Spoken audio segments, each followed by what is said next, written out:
Hi, I'm Allegra Ramos. Happy Thursday, and welcome to my live videocast slash podcast. If you're watching this or listening to this later, then you're listening to the Harness the Power of Planning podcast, which is where you can always find all of these videos. This will be number 121. And today I'm going to talk about chronotypes, what they are, and how knowing yours will help you be more productive. So before I get into it, I always like to start. I'm trying to do a new thing, which is where I'm telling you what I'm going to be speaking about in the future. So next week, I'm going to be talking about the theoretical model of change, which is basically helps you understand why changing what you do or what you think can be so challenging. And I don't know about you, but for me, when I understand these things, I can see the barriers like they're right there in front of me. Like I can see like, "Oh, I'm doing that thing where my brain is resisting change, and so I need to do this to help overcome that." So that's what we're gonna talk about because, as great as all the things that I talk about are here, I understand that sometimes it can be difficult to implement the new tip or tactic that I give you because of the trans theoretical model of change and how it might be pulling you back to what you usually do. And so I really think that this is going to be a great podcast to help you understand why you might need to think about change a little bit differently and, give yourself some grace and understanding like, hey, I'm human, the human brain works this way, and I'm overcoming, millennia of programming. So that will be next week. And then the week after that, I'm going to talk a little bit about productivity and when you engage in a set amount of time, like what's the best amount of time for you to focus on things. I'm going to talk a little bit about something called ultradian rhythms. And I'm going to talk about my own experience with when I can focus, how long I can focus on something, when I am in flow versus not in flow. So we'll talk a little bit about flow indirectly. And yeah, I look forward to the next 2 weeks. Those are going to be really fun. Now, if you've joined me before, then you know that I always start with pulling from this box of quotes. Oh, by the way, if you're live, feel free to chat. I will see the chats and I will respond to them. And if you're listening to this later, feel free to, leave a comment. I do see them. Sometimes it's a little bit later, but I'm always happy to engage with you if you have questions. Okay, so let's see what she has for me today. Oh, she's upside down. Take time first thing to visualize an incredible day. Take time first thing to visualize an incredible day. Robin Howard. Robin Howard. So if you've heard me before, then you know that I am meditation challenged. It is not something that comes naturally to me. I have invested a lot of time trying to become better at meditating. However, what I find is that, like if I say to you right now, don't think about an elephant, what's the first thing you think about? An elephant, of course. And so for me, when you tell me empty your mind, don't think about anything, I just start thinking about everything. And I've gone to 8-hour long trainings, I've gone to multi-day things, I've tried many different varieties. Currently, I am doing basically exactly what Robin Howard says, which is take time first thing to visualize an incredible day. So I was listening to a book. I don't remember which book I was listening to, where in the book they give you what they call the master mantra or something. I don't remember if that's the exact term, but it's something along the lines of every day I am expanding in love, abundance, and peace, and inspiring others to do the same. Something like that. And um the person who was recommending this mantra, they just said like this is just a good all-encompassing mantra. So, take a few minutes every day, maybe even doing it multiple times throughout the day, and just spend like 2 minutes saying and thinking this mantra to yourself. And the one time I have found some success with meditating has been when I do it first thing in the morning. Literally, my alarm goes off on my Fitbit, and depending on what position I'm in at that point in bed, I will turn over onto my back. Sometimes I sleep on my back a lot, so sometimes I'm already there. But if I'm not, turn over onto my back. I put my hands open by my side and I close my eyes and I say this mantra to myself in my head over and over again until either I have to get up or I just feel a sense of peace and joy about the day, or, just I run out of time, whatever it is.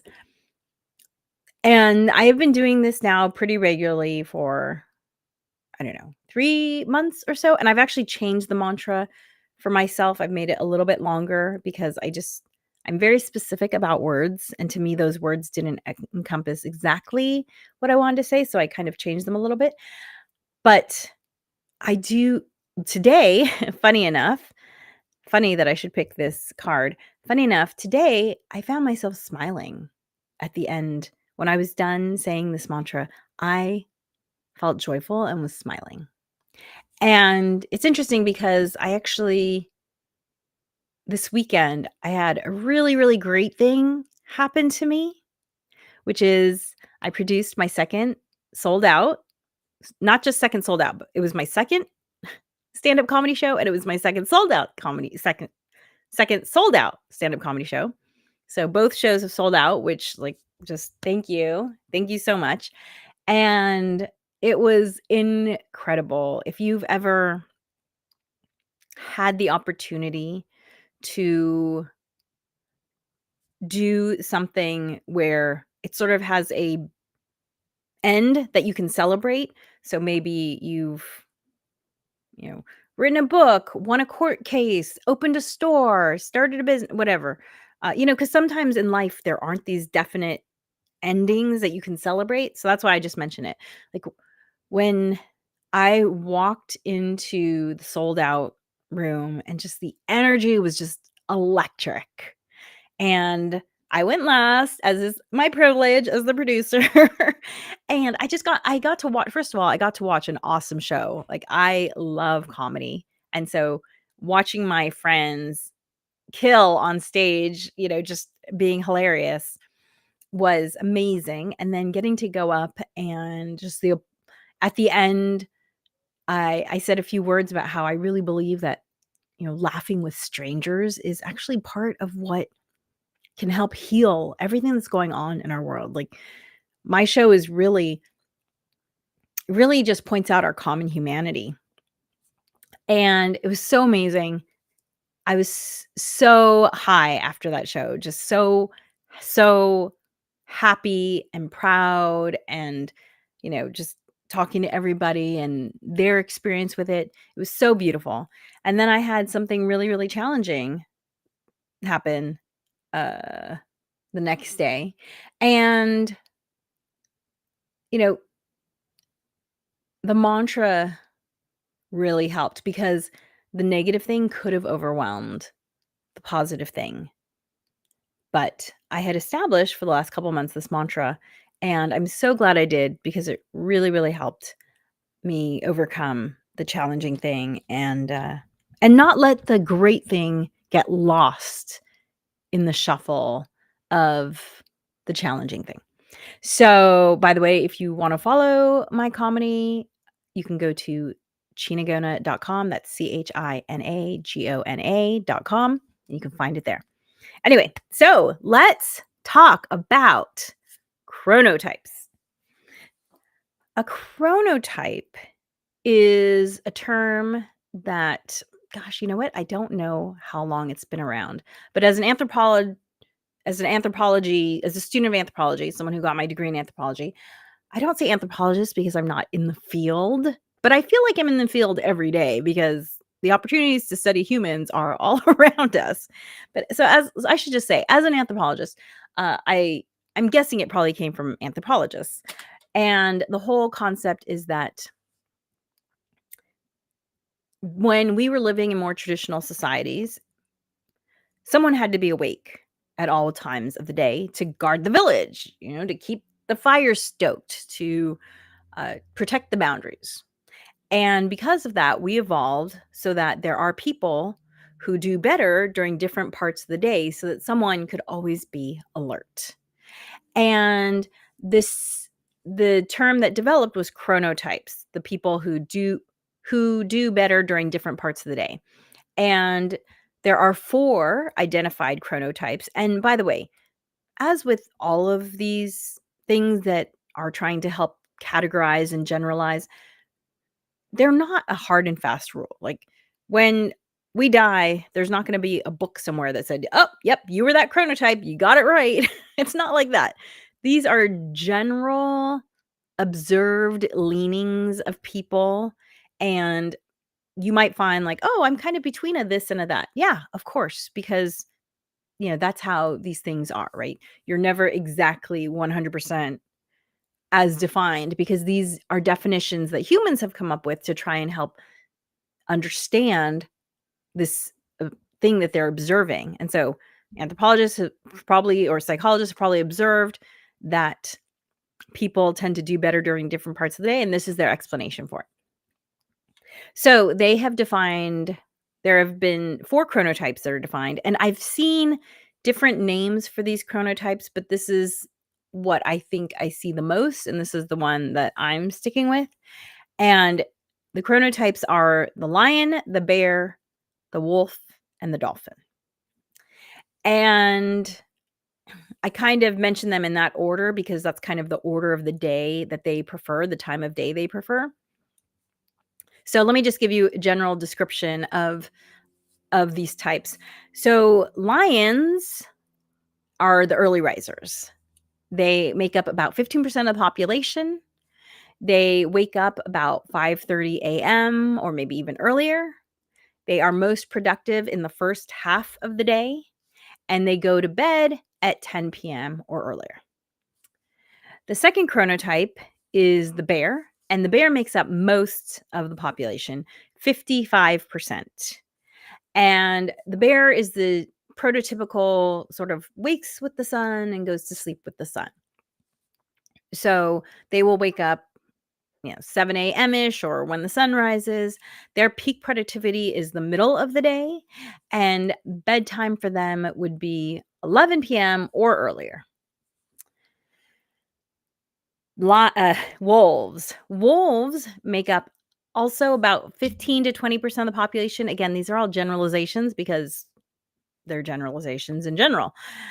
And their wake up time is, do I have to? uh, they could sleep in.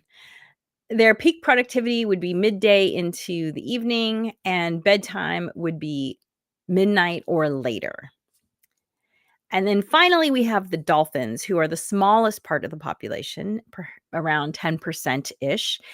And maybe you know this about dolphins, but dolphins apparently have 2 parts in their brain, and only one part is asleep at any time, so that the other part is awake. And so their wake up time is irregular. Their peak productivity is late afternoon, and their bedtime is irregular.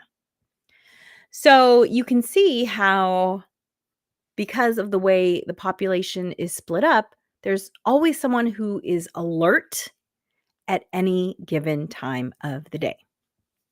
Now, how does this affect you and how does this affect productivity? Well, I think that, first of all, one thing is that our society, and by our society, I mean Western society, I'm in the US, so I guess I could even say American society, is a little more focused on the morning person. It's kind of set up for a morning person. One of our founding fathers famously said, early to bed and early to rise makes man healthy, wealthy, and wise. But he was kind of only talking about lions and bears there, right? And they didn't know probably about this chronotype. At least maybe they had some guesses at it, but it wasn't something that was spoken about as far as I know. And so our society is kind of biased towards early risers. And this is not always the case. For instance, if you've ever gone to Spain, then you know that the Spaniards' way of life is very biased towards the people who like to stay up late. So it is partially cultural.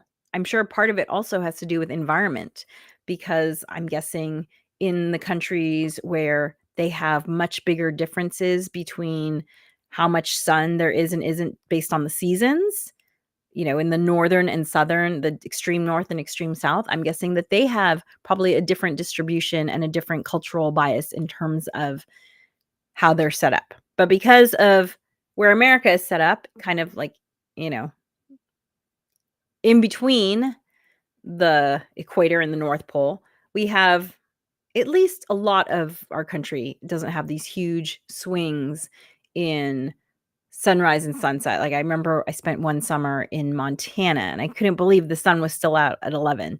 So, I'm sure people would evolve very differently there in terms of their cultural preferences for staying up late if there's still sun up at 11 PM. That was crazy to me. Anyway, so for one thing, you might live in a society that has a cultural bias towards one of these chronotypes that doesn't benefit you. So that's something to think about. And actually, one of the resources that when people ask me, what if I'm a dolphin, but I live in an office environment that is set up for lions? And what I will say is, one, I'm not an expert in this. Two, I'm not a doctor and I don't play one on TV. There is a gentleman, Dr. Bruce, and I believe it's spelled Breuss. He didn't come up with chronotypes, but he did write a book about chronotypes and how you can adjust based on, how you eat, how you sleep, how you can sort of make these adjustments to your chronotype. I guess there is some flexibility there. And by the way, your chronotype can change throughout your life. However, for your sort of like the majority of your adulthood years, apparently it will kind of stay pretty stable. So I would recommend, if you say like, yes, I'm a dolphin living in a lion's world, then definitely check out this book. I believe his website is thesleepdoctor.com. I think it's Michael Bruce. So check that out. And I'll put that in my show notes as well. Okay. So one, this might be eye-opening for you because you might be living in a culture that isn't really set up for your chronotype. Two, I think a lot of us have this tendency to think about planning their day as, well, I have to do this report. I have time to do this report, after all my meetings. So at the end of the day. Or if you're a parent, I have time to do this work thing after the kids are asleep.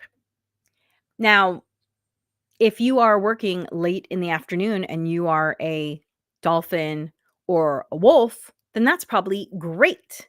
But as I mentioned, the largest percentage of the population are bears. They're 55%. Lions are 15-ish percent. So together, they make up 70% of the population. So if you're one of those two chronotypes and you're trying to do a report, something that is a mentally intense exercise late at night, guess what? One, it's going to take you way longer to do than if you were working during your peak productivity times. And the other thing too is that the quality might suffer. And I have done this for myself because I write a lot. And when my child was in a certain period of her life, I was trying to write after she'd gone to bed. And I found that one, the quality wasn't as good, but two, to get the same amount of words, it took me 3 times longer to do it at night. So I could write 500 words in 30 minutes in the morning. I don't know if that's the exact number. I don't remember anymore. 500 words in 30 minutes in the morning. It would take me 90 minutes, an hour and a half to write those same 500 words at night. And I felt like they weren't as good. So you can see the productivity implications of chronotypes are huge. If you can turn out a better product in 1/3 the time, you're saving yourself a lot of time, and you're also saving yourself time, not just in that initial work, but in cleaning it up later. Because when I did the work late at night, not only was it taking it 90 minutes, taking me 3 times as long to do it, but then I was having to spend more time to clean it up because it wasn't as good.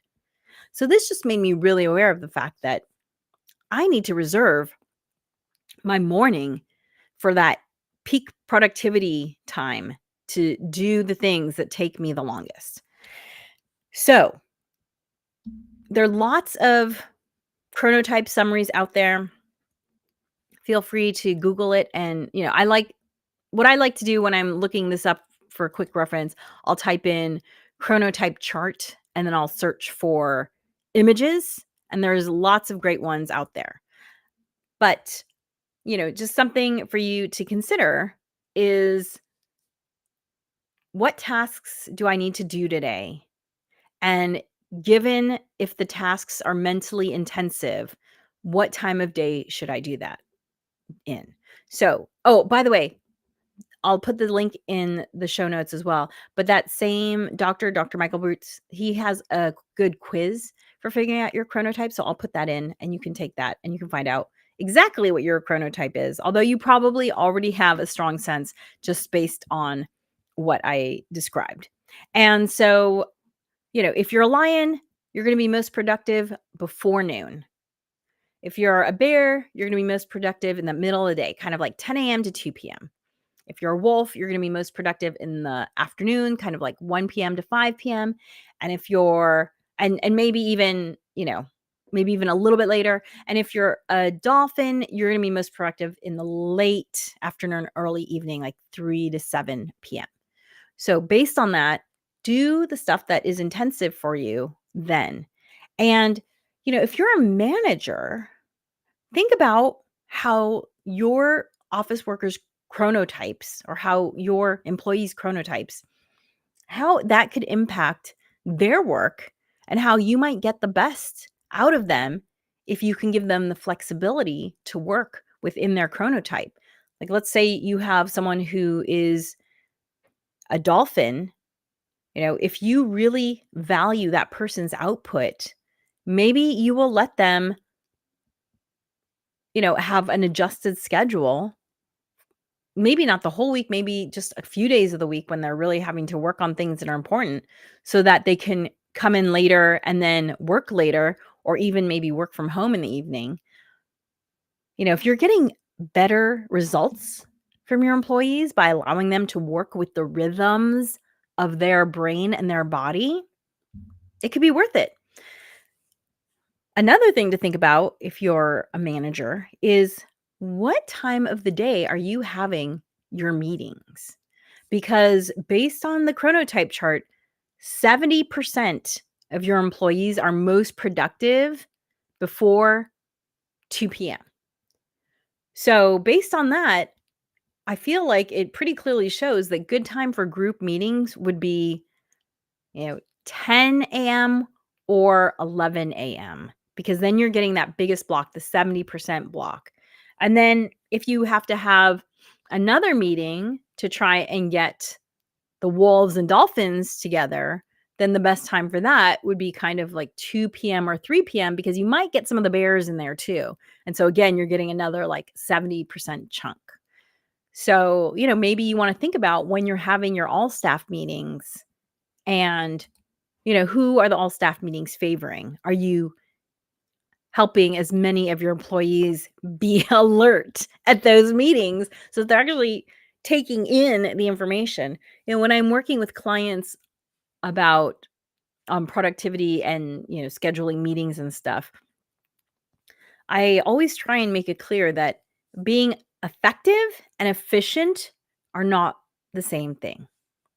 It might be very efficient to just have one all staff meeting, but if 30% of your employees are kind of checked out, maybe it's worth your while to have two all staff meetings and maybe have them be a little bit shorter.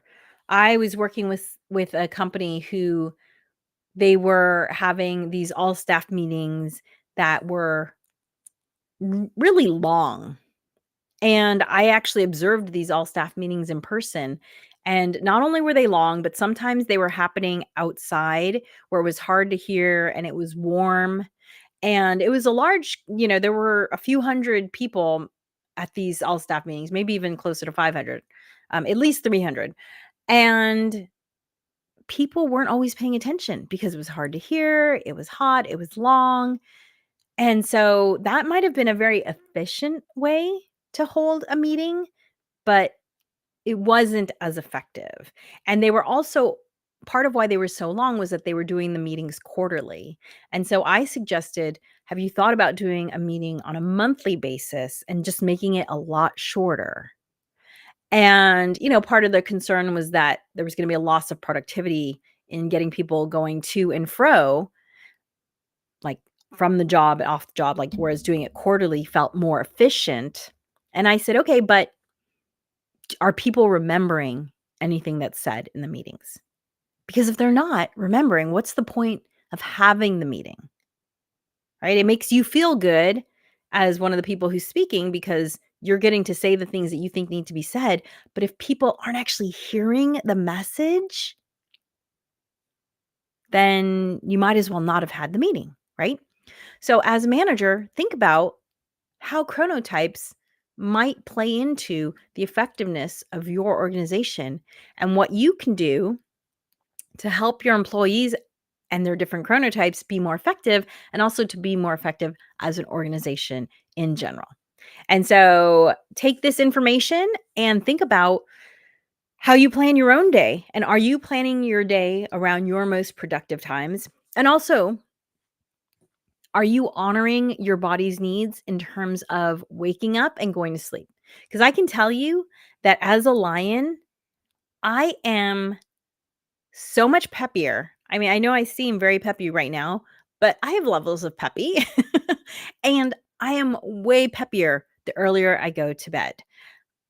I actually, for years, it took me forever to not go to bed, 11 p.m., midnight. It took me a long time to learn. And I've talked about this previously, but I am now at the point where I am regularly in bed by 10 and sometimes even 9:30. And let me tell you, I am a crazy happy morning person when I go to bed at 9:30. The difference between me going to bed at 9:30 and me going to bed at 11 is noticeable. So, are you honoring your body's chronotypes just based on what you need in terms of sleeping and waking?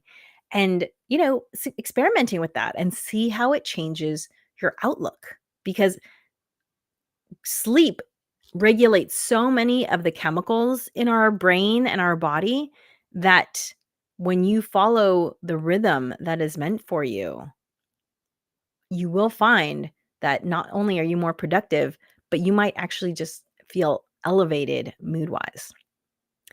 Thank you so much for joining me. As I mentioned, next week I'm going to be talking about uh, the trans theoretical model of change and help you understand why change can be so hard and how understanding this model can help make it easier. And then the week after, I'm going to talk about ultradian rhythms. What's an ideal amount of time to do focused work, like blocks of focused work, my own experience, what the research says, and how you might want to use that to think about being productive in kind of chunks of time. Thank you so much for joining me. If you want to find out more about how you can work with me individually, I do offer individualized productivity and time management coaching. I also have a bouquet of books all about productivity and time management and life design. If you want the one that's going to immediately impact your life, get 3-2-1 done. This is all about 3 time management strategies that will help you knock things off your to-do list. And yeah, you can find out that and so much more at my website, bywdreams.com. And remember, planning makes everything easier. Be sure to rate and like and subscribe